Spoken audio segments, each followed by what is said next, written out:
Hay vidas que justifican una historia. En este programa, Historias de Vida, trataremos de acompañar a nuestra manera, con algunas reflexiones, con algún pensamiento, a veces simplemente con la emoción. Esas historias de dolor, pero también de lucha. Reconocer a esas personas que han luchado y que han tratado de torcer un destino que parecía fatal.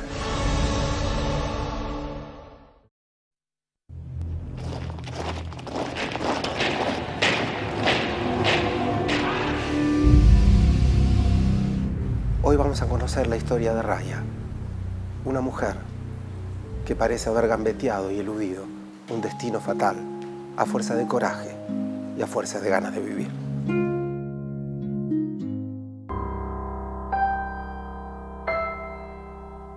Yo nací en Polonia, en Vilno.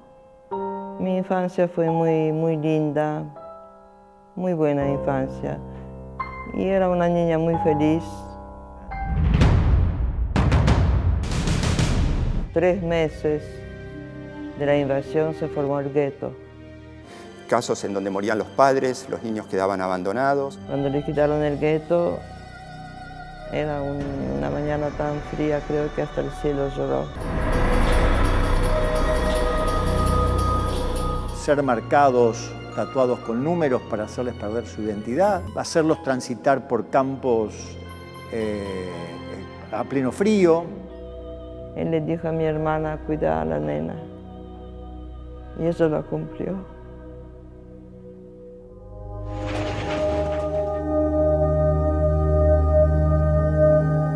No sé con qué fuerza rompimos las puertas y salimos. Es cómo reconstruir una vida, cómo volver a encontrarle un sentido a la vida. No sé cómo sobrevivimos, tal vez porque éramos jóvenes y teníamos tanta fuerza y tanta ganas de vivir. Yo estoy acá.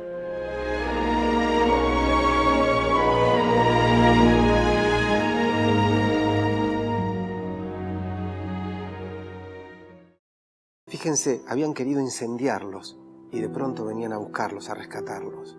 Raya dice no saber con qué fuerza, con la misma fuerza que le permitió tolerar el resto. Esa fuerza se llama deseo, deseo de vivir. Que no haya olvido porque lo que se olvida se repite. Y que no haya perdón porque hay cosas que son imperdonables. Lo cual no nos condena a vivir atravesados por el odio y el rencor.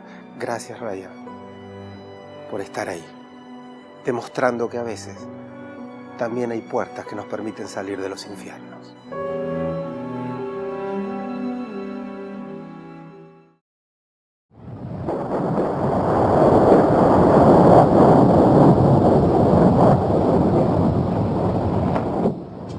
Jorge estaba por salir, estaba por volver a su casa y sin embargo su destino cambió abruptamente.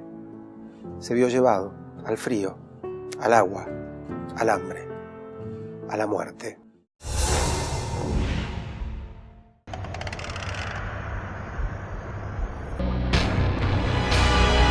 Estamos como para estar de baja y hay una alerta roja que nos involucra a toda la 10ª Brigada. Si quieren venir, que vengan, les presentaremos batalla. Cuando empiezan los bombardeos de las fragatas,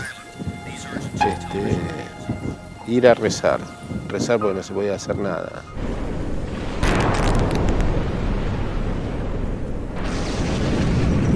Mucho frío y de nieve, no sentía los pies ni las manos.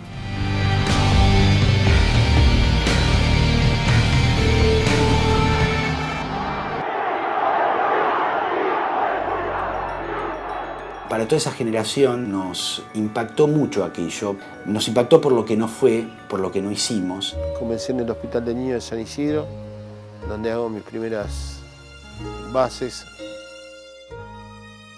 Me encanta lo que hago. Me encanta ayudar, trabajar con los chicos. He tenido la suerte de, después de la guerra, poderme haber reinsertado en la sociedad. Fue un momento de tu vida en la cual no te la puedes sacar de encima, pero tratar de sobrellevarla de la mejor manera posible. A veces uno piensa que no hay salida, siempre hay algo para una mejor calidad de vida.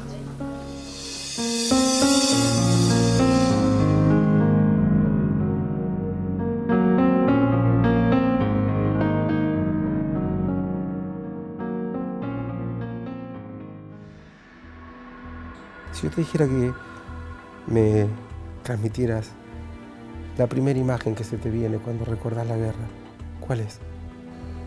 El 11 de junio, cuando ya habían hecho base, ya estaba el último trayecto, estaba nevando y miraba para la montaña, el bombardero, ¡bum!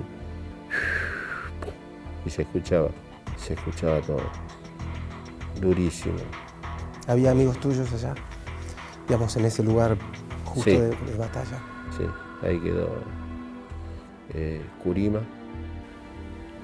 Lo mató una metralla de avión. Sinchicay también. Este chico, que éramos muy amigos. Está muy bien que los nombres, ¿sabes? Porque yo siento que no han sido la sensación que hay, ¿no? Es como que hay muchos nombres olvidados o escondidos. ¿Vos tenés la misma sensación? Sí, genera mucha tristeza el post-trauma. Contame. Hará 10 años voy acá a Palermo, al regimiento, y me encuentro con un compañero que habíamos todos juntos, muy enfermo, adicto, el trauma totalmente deshecho de la cabeza, su cuerpo, digamos, la gente que no ves. ¿Cuál fue tu pérdida más grande, Jorge? El primer hijo. Lo primero que me dicen que había una malformación a nivel del cordón umbilical. Así que hicimos los estudios para saber si nosotros teníamos una parte genética. Sí, claro. Y no, broncoaspiración meconial. Tu vida es muy intensa, ¿no? Digo, si alguien te hubiera dicho a los 15 años, mira, vos a los 50 años vas a haber ido a una guerra, vas a haber perdido un hijo, vas a haber pasado hambre, vas a haber pasado frío, vas a haber presenciado amigos que mueren. Vos hubieras dicho, esta persona está loca, ¿no? O sea, no podría resistirlo, pero lo resististe y pasaste por todo eso. ¿Vos te das cuenta de eso? Pienso que es la que te toca vivir.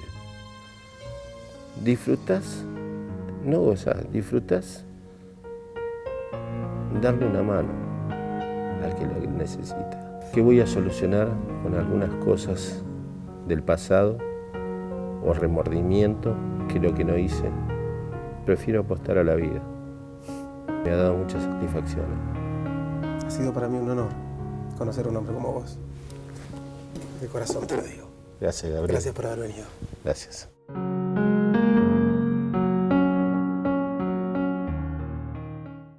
Detrás de Jorge hay un hombre que miró cara a cara a la muerte.